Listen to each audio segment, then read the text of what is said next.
What's up, everybody? I'm Adrian Romero here, starting off a special edition of Coog Cinema Reviews, where different hosts, including myself, are going to be sharing everything we've been watching during the quarantine so far. I'm pretty excited to get this video started and see what everyone's been streaming, so go ahead and roll that intro.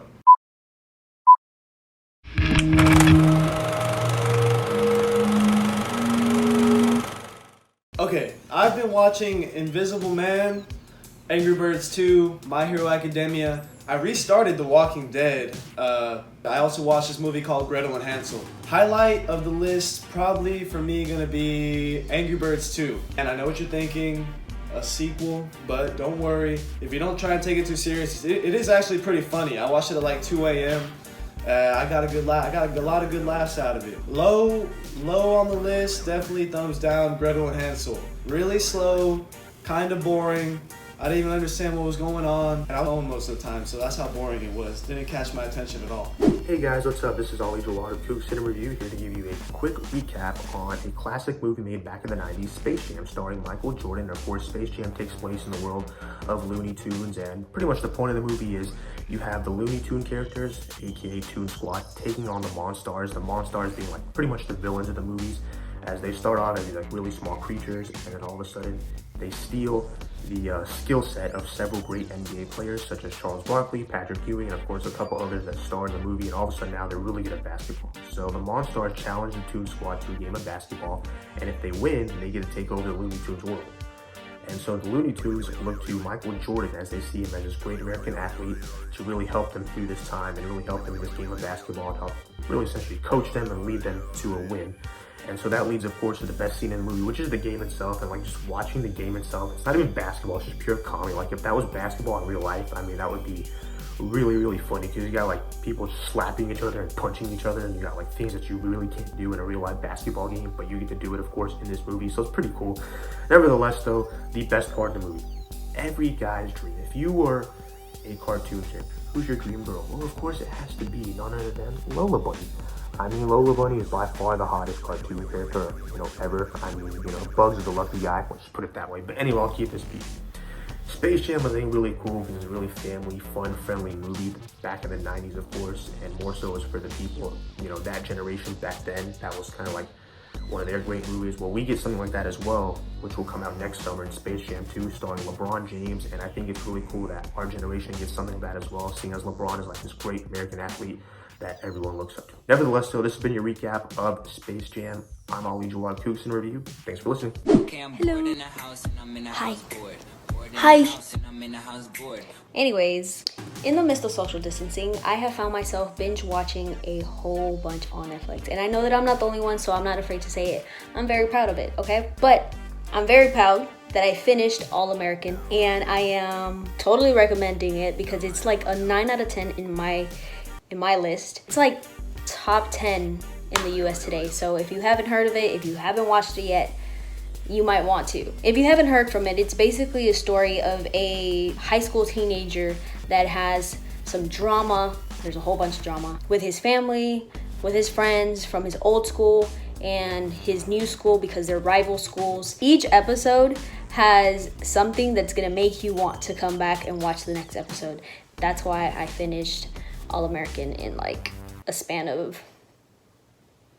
a very short span of time. This is something that I picked up with my brother, which is a little bonding moment for him and I, to finish both shows or both seasons together. But it's a total 9 out of 10 for me. Totally recommend it. My friends recommended it to me, so now I'm recommending it to all of you. Go watch it. Hello, my name is Daniel Jackson, one of the hosts for Coog Cinema Reviews. Well, no one really expected to be locked up in their homes for the foreseeable future, but here we are. The best way to fill up all that spare time, though, is by watching shows and movies. I was very entertained with Tiger King. Many people describe it as a train wreck you just can't look away from, and that's about as best as I can describe it. There really is no good person in this documentary, besides maybe the park workers and the animals that were 100% mistreated. After the semester started back up online, though, I haven't had as much time to get to anything else, but I do plan on watching The Sopranos and The Wire, along with Parasite when I get some time. One movie I do recommend watching in this time, though, is The Irishman. It's 3.5 hours, and you'll have plenty of time to sit through and watch it now. And another show, if you haven't seen it yet, most people have, Breaking Bad. That is a great show, and I would 100% recommend it to anyone who hasn't seen it yet. Hope everyone is having a great day. Stay home and stay safe. Hi, I'm Isaiah. I hope y'all been doing well, staying safe during this time. I'm going to talk about a couple films that I've been watching while I've been staying at home, and I hope you guys enjoy it. Okay, so the first film I want to talk about is Onward. It's a movie on Disney Plus, and I am in love with it. Like, the animation and everything about it is so breathtaking. It's a movie about two brothers who try to save their dead dad through a magical quest they both have to go on, and it is such a beautiful story that's being told. The thing I love most about it is the animation. There's so many beautiful landscapes that you can see in this film, and just like the characters themselves, like every single stitch and every single fiber in one of their clothes, you could see perfectly animated. The other thing I loved about this film a lot is the character development and the characters themselves. In every single Pixar movie, they never fail at making the characters feel so lifelike, whether or not they're actual people. And this movie is no different. There will be some parts that make you cry. I honestly cried the first 2 times that I saw it. And I think it's a great family movie. You can watch it with anybody. The second movie I suggest you watch is Midsommar. Now, caution, anyone who is afraid of bloody and gory kind of movies, I don't think this is a movie for you. But if you're a horror buff like me, you will love this movie. There is so much to love about this. What I love most about this movie is the cinematography. Every single shot taken looks so detailed and so planned. It just feels like there's so much depth with that every single shot that they took. The second thing I love most about this movie is the story. It's kind of bittersweet because the main character loses her family and she has to go on this trip with her boyfriend to Sweden, where a lot of weird stuff happens when they see this ritual. It's more than just a bloody movie, I think, and I don't know, as a horror fan, I feel like this was a really, really good film. If you want something that'll scare you and give you nightmares, this movie is definitely for you. And even if you just want to watch something that looks really cool, this is a movie for you. Hi, this is Jesus from Coog Cinema Reviews, wearing a cowboy hat I just found. The movies that I have been watching during,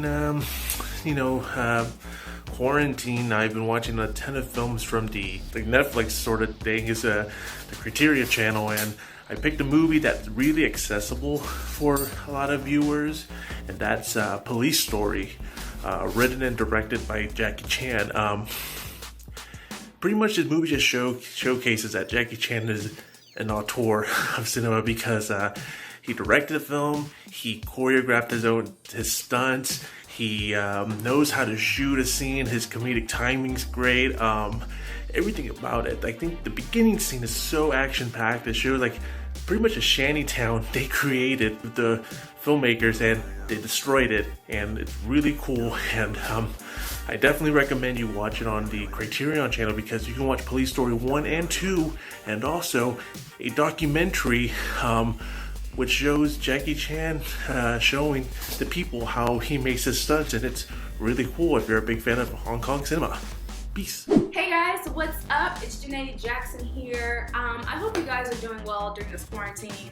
I know we're all over it and we're ready to be out of our house. We're ready to be back with our friends and our family, but let's just keep social distancing ourselves until all of this is over, all right? Bet. But that's not why I'm here today. I'm here today to give you guys my top 3 recommendations for Netflix. I personally love Netflix. Like, I've had Netflix forever. I pretty much binge watch just about every show on there you can think of. So today, my top 3 for you guys is gonna be Ozark, Money Heist, and Tiger King. Okay, those are my top 3. The reason why I recommend Ozark is because it's one of those shows where it's like you don't really think anything's going to happen, but then like as you watch it throughout the series, throughout the episodes, you're like, holy crap, like this is really happening, like this really progressed this far. So definitely check out Ozark. Money Heist, I love Money Heist because in general, for some reason, I've just always loved shows that have to deal with like robbing banks for some reason. So it's very suspenseful, and yes, that is the premise of the show, of just like them robbing different banks and stuff. So you gotta check out Money Heist. And my top 3, which is last but definitely not least because it is all over social media right now, is Tiger King. All right, we're all obsessed with Carol Baskin and what happened. So basically, what I'm going to tell you guys is it's very slow. The first episode is kind of slow, not gonna lie. Like, I was sitting there watching, like, okay, now what we gonna do? Are we gonna get through it? So definitely get through the first episode, but once you get past, you know, the first episode, it's pretty much a breeze, and you're pretty much just like intrigued with like this documentary and just, is it true? Like, with the allegations against her and just everything. So yeah, guys, I mean, top 3, Ozark, Money Heist, and Tiger King. Check them out. You guys stay safe and healthy, and I'll see you later. Hey everyone, my name is Brittany Lau, and I am here to share with you guys what I've been watching during quarantine. So I've been partaking in a couple of interesting shows. I'm looking at you, Love is Blind. But I've also had the opportunity to rewatch my favorite show, Jane the Virgin. So if you're new to this show, Jane the Virgin follows Jane Gloriana Villanueva, who is an aspiring writer and has her life planned out to the T. She's a devoted Catholic, she's very hardworking, and she knows what she wants in life. That is until she is accidentally artificially inseminated during what was supposed to be a regular checkup. I love this show so much. It's basically an American telenovela, and I say that because it can get very dramatic at times, but when you look at these characters and you're seeing the problems that they're going through, they're all still very much grounded in reality. Now, one of my favorite things about this show, hands down, has to be the Latin lover narrator. Every episode, he makes the recaps so fun to watch, and he always breaks the fourth wall, which makes it very interactive for the viewer. I also really love the representation that is given to the Latinx community. Honestly, I have never seen a show like this, and I'm just so incredibly happy that it exists. Another show that I've gotten the chance to catch up on, finally, is Big Hero 6 of the series, because I am a huge Big Hero 6 fan. Now, if you're a fan of the movie and you really want to see what happens after the team is reunited at the end, definitely check it out because it is honestly a really great show. I love the humor in this. I love the vibrancy of it all, especially with the colors. Not gonna lie, was kind of bothered by the animation style at the beginning of the series, but it's okay. I'm fine with it now. It's kind of like when they switched up the style on American Dragon Jake Long. But I mean, that was a good change, so it's fine. But yeah, I definitely think that if you're a fan of the Big Hero 6 franchise, check it out. It's really cool. Alright guys, well, that is all I have for you. Please enjoy my recommendations and stay home and stay safe. Bye! Water, earth, fire, air. Long ago, Nickelodeon created one of the best TV shows of all time. Then, everything changed when the Fire Nation attacked. Hi, my name is Ryan Nelson, and if you haven't seen Avatar: The Last Airbender, shame on you. Avatar: The Last Airbender has been my go-to show during the social distancing. Let me tell you what the show has. It has tea, it has drama, it has romance, it has some of the coolest magical powers you've ever seen, but most importantly, it has timeless characters. I would argue that the show does everything right, but if there were one element I had to pick that would boost the recommendability of the show, it would be the amazing characters whose journeys many of us can relate to and learn from. What to talk about next? Community! They put Community on Netflix. Let me tell you about Community. Community is about these 7 community college students. Okay, I feel like that's not selling it well enough. Okay, how about this? Each episode takes place in a different college course. So there might be Anthropology 101, Biology 101, or even a boat studies class where they learn about how to work a boat. But the cool thing about it is each episode is styled like a different film or TV show or just a pop culture reference. The show is able to be styled this way because of one character in particular who sees the TV show he's in as a TV show. And it's unlike anything that's ever been done before on TV. It's a show for people who love humor, who love films, and especially filmmaking. And that's it for me. I hope you stay safe during the quarantine, and I hope my recommendations help. See ya. Thanks for watching this special feature of Coog Cinema Reviews. If you like this content, why don't you check out the Coog TV YouTube channel? My name is Ryan Nelson, and I'd just like to say, stay safe and peace out.